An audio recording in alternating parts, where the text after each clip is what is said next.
Welcome back to another episode of the Physique Development Podcast. And today we are digging into a topic that is hot right now. Hot. Sue and I have been going on bike rides in the evenings, and every single night, and I'm not joking, you guys, we see at least 3 to 5 people walking around with weighted vest on, doing power walks up and down the hills, trying to burn more calories and getting all their activity from this new phenomenon of the weighted vest walks. Which, I mean, they should be biking because biking's really the cool thing right now, but that's beside the point.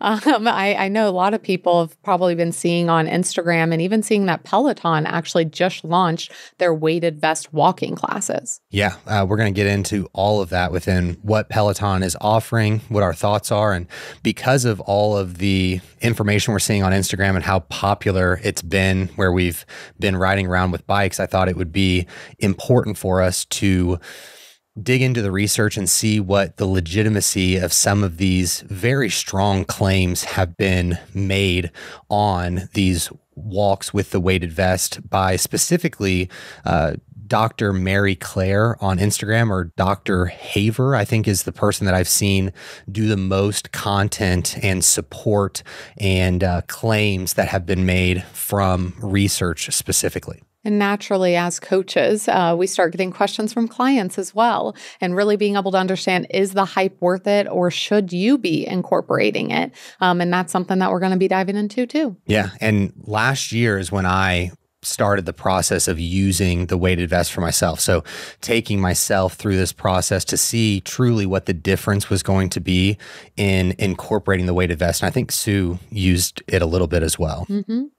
And through our experience of just our personal anecdote of it all, I saw an initial benefit of my heart rate being higher because of the added weight to my body. So then I was able to get into a higher heart rate and greater zone for the cardio that I was performing a little bit easier rather than adding more overall intensity or speed to my pacing.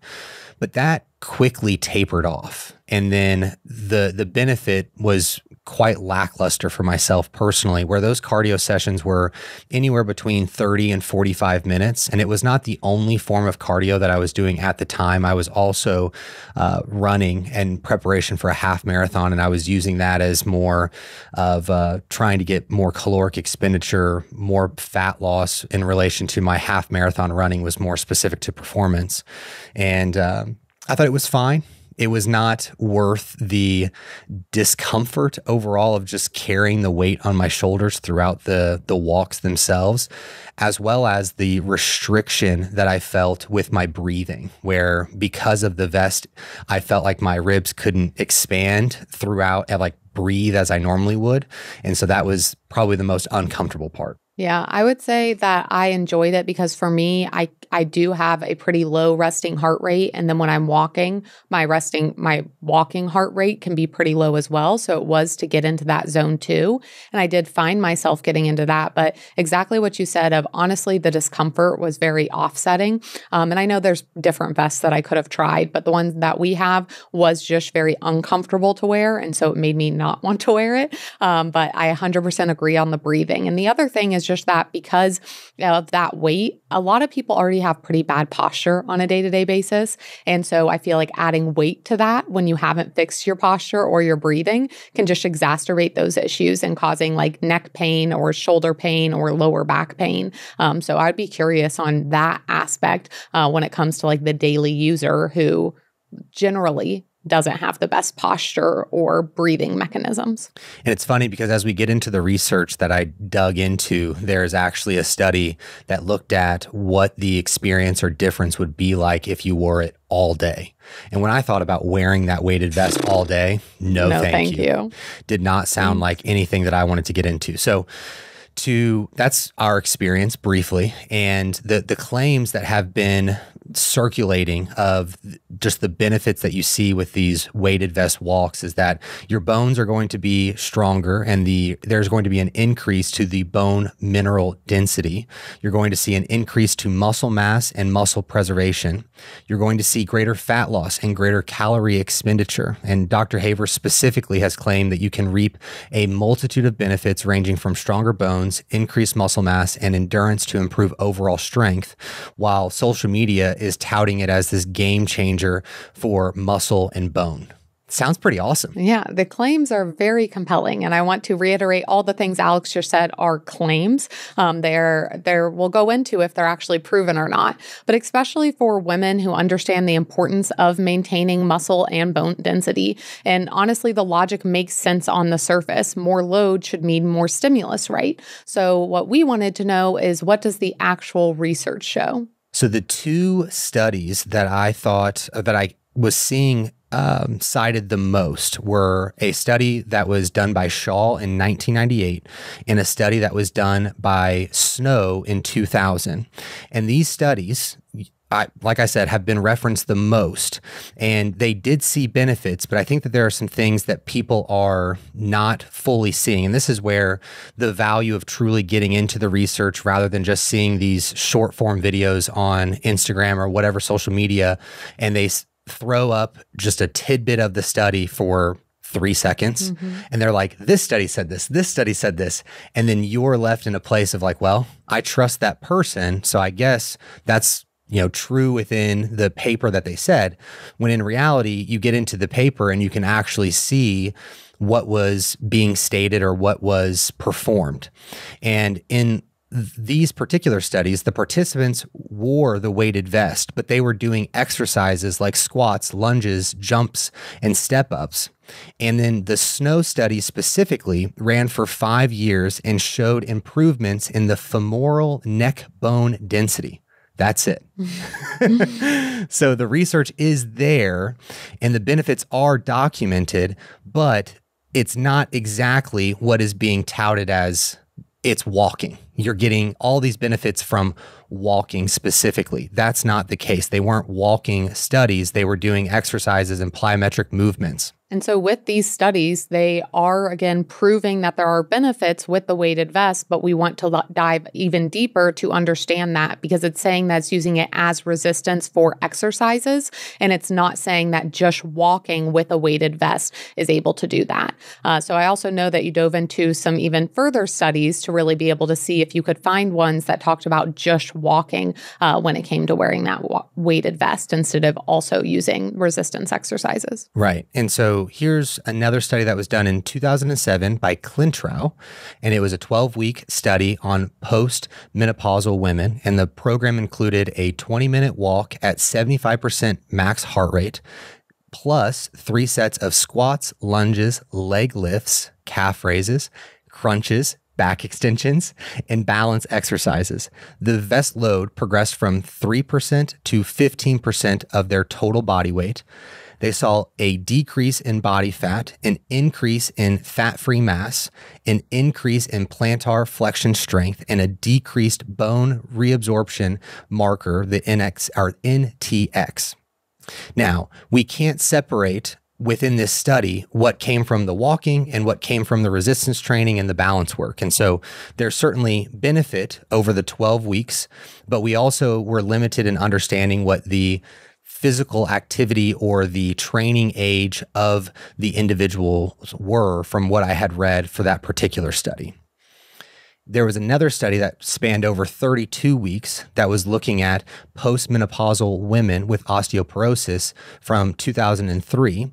This program included a full body resistance training program that had 8 exercises, and then they had 30 to 45 minutes of the weighted vest walking or stair climbing, and then they had balancing exercises. Again, this is far more than just walking. They saw an 11% increase in the femoral neck BMD. And the key limitation for this was that it was a comprehensive program. And again, we cannot isolate that it was just the walking itself. So you're seeing a pattern here with some of the research that I was able to find, that it is not just a direct connect to the walking. But I know you, and you kept digging a little bit further because you really wanted to figure out if there was anything to support this instead of just the initial dig, which was quite inclusive as you went into that.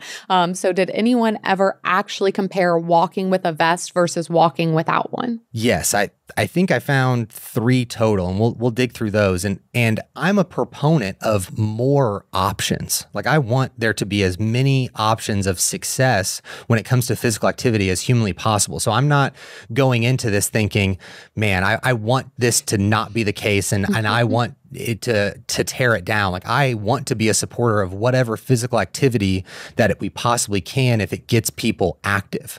So continuing to dig. There was a study from 2011, and the name of the researcher, I have no idea how to say this. Would you like to take a crack at it? Oh gosh, let me take a crack at it. Tantiwabunchai. Exactly. Tantiwabunchai. I apologize if that researcher is listening to this episode. If they're listening right now, send us a DM with a phonetic spelling. I'm very sorry. They looked at 48 women who were aged 30 to 60 years old over a 12-week span. One group walked, and the other group walked with a weighted vest that was 2 to 8% of their body weight. They walked 3 times per week for 30 minutes at a 65 to 75% of their max heart rate. They measured bone formation and reabsorption markers, and the results were that they had no significant differences between the 2 groups in those bone formation and reabsorption markers. And there was no significant changes in fat mass or fat-free mass in either group. So in that particular study, the vest added nothing to the regular walking. Womp womp. Womp womp. Another study from 2013 by another researcher that I'll have Sue try. Ragani. That sounds pretty close, honestly. They looked at 27 postmenopausal women with osteoporosis over a 6-week window. They had 8 walkers, 9 weighted vest walkers, and then they had 10 control group. 3 times per week, they walked for 20 minutes at 50 to 60% of their max heart rate. The bone formation marker increased, and the bone reabsorption marker decreased in both exercise groups with no significant differences between the groups. So walking did help, but the vest itself did not add any further benefit. We have a super recent study by Beavers and Group, essentially, from 2025. They had 133 participants over a 12-month period, so a much larger and much longer study for us to really take a look at. We had 3 groups. We were tracking weight loss alone, weight loss with the weighted vest over 8 hours of their day. I physically cannot. I can't fathom. And then there was a group that was tracking weight loss and then also doing resistance training. The weighted vest group wore the vest for 8 hours, as I said. They started with 1 pound to 10% of their body weight. So they progressed over the time window or over the study length for the weight that they were carrying in the weighted vest. The resistance training group trained 3 times per week with 3 sets of 8 exercises at 70 to 75% of their 1 rep max for those given exercises. With the results, neither the resistance training nor weighted vest use mitigated bone loss during the weight loss that they saw. And each group saw 1.2% to 1.9% of overall weight loss. And so even wearing the vest for 8 hours per day did not preserve bone during weight loss. So you're saying from the 7 studies that you were able to find, there was no supporting research that walking with a weighted vest actually caused to be able to have more muscle mass added? Unfortunately not. Unfortunately not for those who really are big weighted vest stans. It is not the saving grace or the game changer that it has been touted as online. Low reps is best. High reps is best. Fruit is so It's good. terrible for you. You should lift heavy. High reps, Carbs low are weight. needed. Keto Squats for are bad for your Squats knees. are great You for your should knees. squat ass to Knees over grass. toes. It's fine. It fits my macros. Is for idiots. When there are so many mixed messages going around, it's hard to know what you should even do or focus on. But that's exactly where physique development one-on-one coaching comes in. You might have heard of online coaching or even hired a coach before, but we believe in teaching you the why behind what we do while truly taking your life into consideration. We want to train, educate, and empower you to reach your goals and help you to stop spinning your wheels and just finally feel good. And hey, we're here to help you look good too. You need you. Your health is your wealth. So join Physique Development and let us be the last coach you ever need. So when we look at Peloton, then what's the deal there? Like, why is it something where they are deciding to do these classes and making specific weighted vest classes? Like, don't you think Peloton would know that this is a huge benefit as a huge fitness company? We all have to keep in mind that with Peloton and other big corporations like that, the people at the top are not, their focus is not you having the best health benefits. Their goal is to make the investors happy for their stock price to go up and up. And so they're always going to be making their decisions off of what is going to gain subscribers and what is going to keep people talking about our service. What's the thing that people are talking about the most right now? It's the weighted vest. And so that is in large part to why they're likely incorporating this, because their business model requires them to retain and gain new subscribers, like I said. And then having the weighted vest gives them a new equipment category, which is another revenue stream where they can sell their own Peloton weighted vest. And then it gives the treadmill owners of the Peloton or the Peloton treadmill, they may not be using it, and it may bring them back to start using it again. And so it's like, okay, we're getting them back into the hamster wheel essentially. And because the trend already existed, they were just meeting the demand and kind of riding the wave alongside everybody else. And I don't think that this is malicious. Like, I really want to make this abundantly clear, is that I don't think Peloton is doing this as like, oh my gosh, we've got them tricked here. Like, they're at the top, they're focused on revenue and being able to generate business. How are they going to do that? Well, they're going to ride trends and be in alignment to that. They're not sitting here with this research and being like, how can we best help the people? And that is an unfortunate, just honest truth to it all. Yeah. And I think that it's the main thing here is, like you said, it's not maliciously done.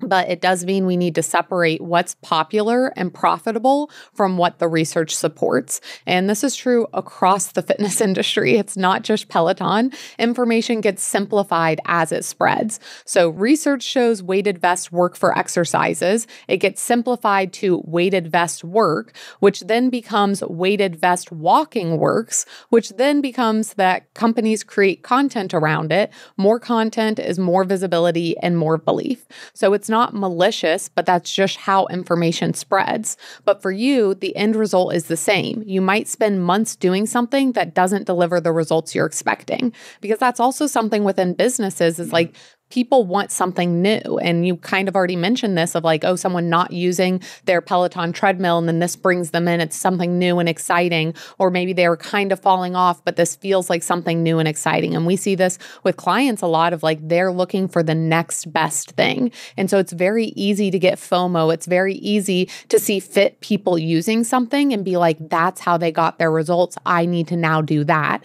instead of being able to dig into what might actually move things along for you. Exactly. And we look at it from a frame always for our clients specifically. Like, our clients are very busy. They are high performing. They want to get the best results and do it in the most efficient time possible. And so when we look at something where, like with a weighted vest, for example, if you were to walk 30 minutes a day for 5 days a week, we're looking at 2.5 hours of your week, which may not sound like a lot, but in that 2.5 hours, we can get more done with 3 resistance training sessions that are 30 to 45 minutes in that window of time, and have more impact on the overall bone density improvements. Because that's really the thing that we were just focused focusing on, although we had factors of looking at the fat loss and other components, just looking at the bone density, because that is something we have to be mindful of as we cross 30 years and beyond, is that we have to be mindful of how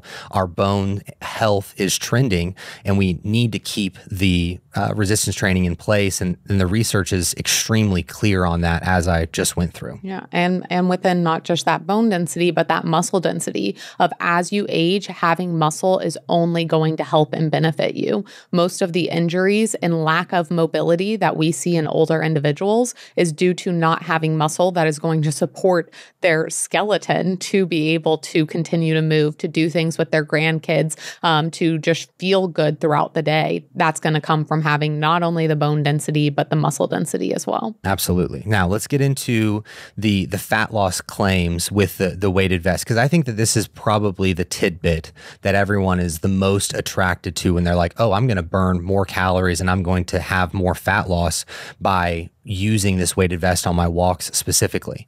And so let's look at it from a theoretical standpoint, is that we have a 150-pound female and she walks 30 minutes at a moderate pace, and that may burn roughly 120 calories. If we add a 15-pound weighted vest to her, so that's 10% of her body weight, she's now likely burning around 135 to 140 calories, which is a very negligible difference of 15 to 20 calories. And to be honest with all of you, that the FDA gives us a very wide range of what they can even report on food specifically. And it is likely that you're having that difference of 15 to 20 calories just with the food that you're consuming on a day-to-day basis. Like, that is going to be so negligible in your overall progress that it is likely not worth it. And that's like a few M&Ms. Like, let's be honest. And who's eating just a few M&Ms? Exactly. Exactly. So the few research papers that I had found when it was looking more specifically at fat loss, I had one that had a rodent study component, and then there was the human trials specifically. And this is the specific one where they wore the weighted vest for the entire day. Again, can you imagine doing that? No. Like, maybe I should make a vlog of trying to wear it for an entire day. I don't think that I'd make it. Can you imagine walking into an office? My shoulders would be killing me. Be more my neck. Yeah, like my shoulders and my neck. Like, honestly, going on like a 20, 30-minute walk was hard. Now, can you say, this is what happens when Sue and I are going through conversation, is that I have her just say words that I cannot read because I'm autistic in some sense. So will you say what the model is? Oh, geez. Gravitostat. Gravitostat model. Gravitostat. I don't know. That doesn't sound right. But in this model was where the weighted implants decreased body weight by down-regulating the appetite in the obese rodents specifically. So the theory was that the weight-sensitive sensors in weight-bearing bones detected the gravitational load and the signal to the brain when body mass is high enough, potentially down-regulating appetite. And this worked in rodents. So then they had a human trial in 2020 where they took 69 obese adults over 3 weeks. They had a high-load group who had 11% body weight vest for 8 hours per day, and the low load group who was 1% of body weight vest for 8 hours per day. And the high load group lost 1.61 kilograms versus 0.3 kilograms in the low load group. So that sounded promising, right? Yeah. I mean, I should just believe that now of just seeing that comparison of that fat loss. The practical application of this is that the magnitude of weight loss in the human trial was substantially lower than what they observed in the rodents, and there was no significant change in self-reported food intake in either group. So it's unclear if the mechanism even applies to humans in terms of down-regulating their appetite.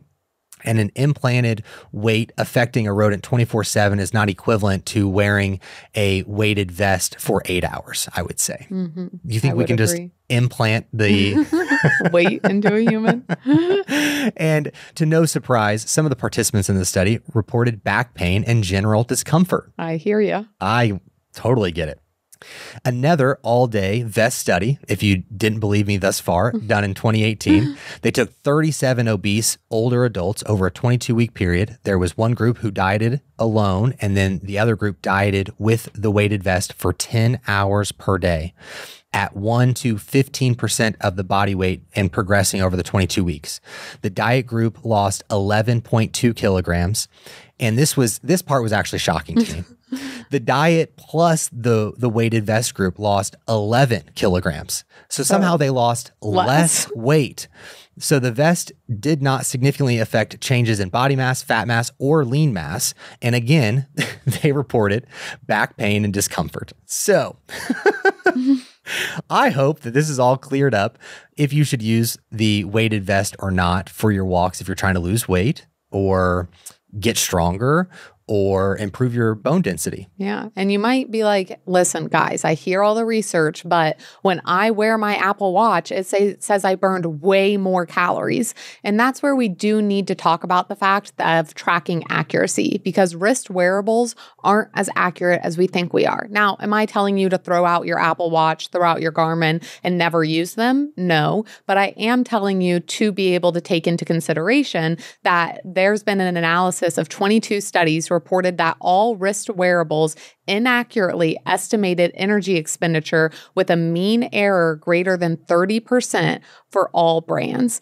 So they're decent for heart rate, but very terrible for calorie estimates. So even if your watch says you burn 200 calories, the number could be anywhere from 140 or 260. So the margin of error is larger than the potential benefit from the vest. So that's one thing that we need to take into consideration. The other thing is the compensatory behaviors, because the bigger issue here is that weight loss from exercise alone is typically only 20 to 50% of what you'd predict due to compensatory increases in energy intake and reductions in non-exercise energy expenditure. So translation, because that was a lot of big words there, is that people tend to eat more and move less after exercise. If you do a hard weighted vest walk, you're hungrier, and maybe you eat a bit more at lunch, or you sit more in the afternoon because you're tired. So that extra 20 calories you burned is gone plus some. So for high performers, you cannot out-exercise a lack of a nutrition strategy. A vest will not fix that. Bingo. So what is the best practice for us to actually implement to improve bone density, to improve muscle mass, to improve overall fat loss? You guessed it. Actual resistance training. This is the true answer. And I know that not everyone loves resistance training. I think that this is the thing to really drive home, is that there are so many different ways to go about your resistance training overall, whether it be the frequency or how you approach it, all these different things to create or find a way that is at least somewhat enjoyable to you, but you also understand the benefits themselves to getting that resistance training in. Are you sick and tired of your glutes not growing, turning around in the mirror and seeing a board for a booty? I've been coaching for nearly a decade, helping thousands of women reach their goals. The most common goal: grow my glutes. Women in their 30s, 40s, 50s, and even 60s able to grow their glutes with the guidance of my training programs. And for all this time, I've kept my best glute growth secrets only for my one-on-one clients. And that changes today. We just released our 12-week glute growth program in the PD training app. It is a 4-day program with exercise and volume adjustments every 3 weeks. You can easily access the program through our app and track every single workout. Each exercise will have a detailed video teaching you exactly how to perform each and every movement. And guess what? I am no longer gatekeeping. I'm sharing every single one of my best glute growth secrets inside this program because you are awesome and I want you to have this program. I'm going to give you $25 off, making it a fraction of what you spent at Starbucks this past month. Use code POD. The link to purchase will be in the description. Now let's get back to the show. And before we get into the resistance training component of this, I want to give some just straight up facts around bone density and muscle mass and really give you even greater understanding of their importance. And so when we look at bone density, as I said earlier, your peak bone mass happens around the age of 30. And then after that, you're in maintenance or you're declining depending on your habits and how you're approaching your health and overall wellness. Menopause accelerates bone loss by 3 to 5% per year in the first few years that you're experiencing it.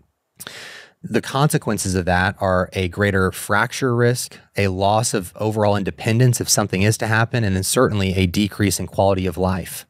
Hip fractures in older adults have 20 to 30% mortality rate within a year, which is super sad. That's extremely sad. And so it really is it's not abstract, but it's truly your ability to live independently as you get to be 70, 80, 90 years old. Like if you're blessed enough to get to those ages, it's so important to be taking care of your health so that your quality of life is there to really experience and enjoy that period of your life. And when we talk about muscle mass, you will lose 3 to 8% per decade after 30 without taking the necessary interventions of keeping that resistance training in place. If we are not taking care of that muscle mass, it will accelerate, the loss of it will accelerate in perimenopause and in menopause itself. By not having the muscle mass, you're going to see a lower metabolic rate, you're going to see insulin resistance, and certainly an easier time gaining body fat. Your strength through your daily activities is going to be lessened, and you certainly will see a increase in injury possibility. And so the muscle mass is one of the strongest predictors of health span, and something that I constantly remind my parents of. I also remind my mother of that, of just how helpful it is, even if you're not like, oh, I'm not trying to get like this huge bulk of muscle. It's like, you don't need it, but you do need muscle for your body to be able to function and for you to have independence as you age and mobility as you age. And I think high-performing women are especially vulnerable to this, not only because, again, going through menopause and the whole perimenopause is putting you hormonally and bone density and muscle mass at a greater risk, but it's also the fact that high-performing women, they have chronic stress, which chronic stress elevates cortisol. And when cortisol is elevated, it inhibits muscle protein synthesis, it increases muscle protein breakdown, it decreases bone formation, and it increases bone resorption. And add to that, you're prioritizing your career and your family over training consistency, often under eating protein while over exercising with cardio or just exercise in general, sleep deprivation, which impacts both muscle and bone density, and also the I'll start when things calm down trap. And spoiler alert, they never calm down. So the cost of delaying intervention just continues to compound. So this is something investment thinking of the earlier you start, the better for your long-term results and returns. And it's also never too late to start. Even if you are older, it's not like, oh, I'm already going through menopause, might as well not try. Like it can still help you at this time. Even if it's just 1 day per week. Like if you're at 0, going to 1 is going to be a significant improvement. And over time, as you continue to implement the resistance training, you're going to find things that you do enjoy about it. And especially if you find guidance that's like, okay, I'm meeting you exactly where you're at, and I'm going to build you up to a place that you're going to have the knowledge to be able to do this on your own. And that's exactly what we do within physique development, where that is our entire service of being the last coach that you'll ever need, but then furthermore, meeting you exactly where you're at, not being like, well, this is our system and this is how you need to do this. It's like, no, we are going to meet you where you are and then build you up from there so that you are not in this place of like being so overwhelmed and hating it probably in the 5 or 6 times that you've tried it before this. And one other aside I'll just make is that you don't have to love it to still do it. That's something where, again, it doesn't have to become your whole personality of like, oh, now I'm a fitness person. Now I only talk about working out. Now I work out 6 days a week. It's something that you can just do for your health. There's multiple things that I don't want to do or I don't enjoy doing, but I do them for my health because I know it's going to add to my longevity and my quality of life in the long run. And so if I could give you one takeaway from this episode, it's that the research clearly shows that resistance training is uniquely beneficial because it's the optimal way to build muscle size and strength, and it's also beneficial for preserving bone density. So it is the multi-purpose fitness solution. It's certainly not walking with a weighted vest. It is truly lifting weights. That is what decades of research consistently has demonstrated to us. And like I said earlier, the really good news within resistance training is that there are a lot of different ways to approach it. You just have to have the guidance really in place to put you in a position where you can experience it differently to find really what you like. Because I can imagine going into a gym, not having a plan and not knowing what I was doing. That would be unbelievably uncomfortable, and I would not want to go back. Yeah, stressful. And I would constantly be questioning of like, is this the right thing? Because I would have no idea. And so you can see progress within high weight or low weight, or utilizing free weights or utilizing machines. We can use different rep ranges and different frequency that you can train. You can train 2 days a week, 3 days a week, 4 days a week, 5 days a week. It really can look different depending on you and your schedule. I think that's the biggest thing that I really want to drive home, is how individualized resistance training can be. The sessions can be 30 minutes. The sessions can be 90 minutes. I mean, you have a wide range of the capabilities and opportunities that are there. And when we really talk about what matters most when it comes to training, there's going to be 3 things. It's going to be training close to failure. So the effort matters more than the specific weight. The second thing is going to be progressive overload, so adding load or repetitions over time. And the third thing is going to be consistency, so years of training, not just months of training. And this is actually extremely liberating, because you don't need to lift super heavy if that intimidates you, but you do need to train hard, progress over time, and stay consistent. And those things are going to get you the benefits that we've talked about throughout all of this, of really being able to increase that bone density, increase that muscle mass, and also be a part of burning fat and burning calories. So in totality here, in conclusion, you can wear a weighted vest if you want to. If you like the way it makes you feel, if you enjoy it, if you have a good time, then go for it. But the research that we have been tried to be shown has not supported that that is actually going to help with what is being claimed that it helps with. So if you do want that bone density, if you do want that muscle mass, if you do want that fat loss, that is going to come from resistance training and still having cardio in there, not only for your heart health, but just maybe because you enjoy cardio and being able to have that in place there. So that is going to be what I want you to really take away from this, and not get caught up in the trends of like, oh, everyone's doing weighted vests now, that is the magic answer for me. And if you're still unsure of how to make that work for you, then you can go ahead and shoot us a message. We have links down below, or if you follow us over on Instagram, you can always shoot us a message there. And we also have our Instagrams linked down below to make sure that we can give you that guidance, really figure out what that exact workout does for you. And like Alex stated earlier, we want to meet you where you're at. And we want to do things like this within our coaching of explaining why we're doing things, why we're not. So if a client comes to us and is like, oh, I want to use a weighted vest, we don't just say, no, that's stupid, you're not using it. We want to explain things like we've explained in this episode to really ensure they understand. So again, if they want to, they still can. They still have the ability to, but they're doing it with the knowledge and what makes the most sense, so that you don't get caught up spending money and spending time on things that aren't actually going to get you closer to your goals. We want you to get to your goals, and we want you to maintain those goals over the long haul. So if you have any questions, or if you want help figuring this out for you, then again, just reach out to us. But otherwise, we'll catch you in the next one. See y'all.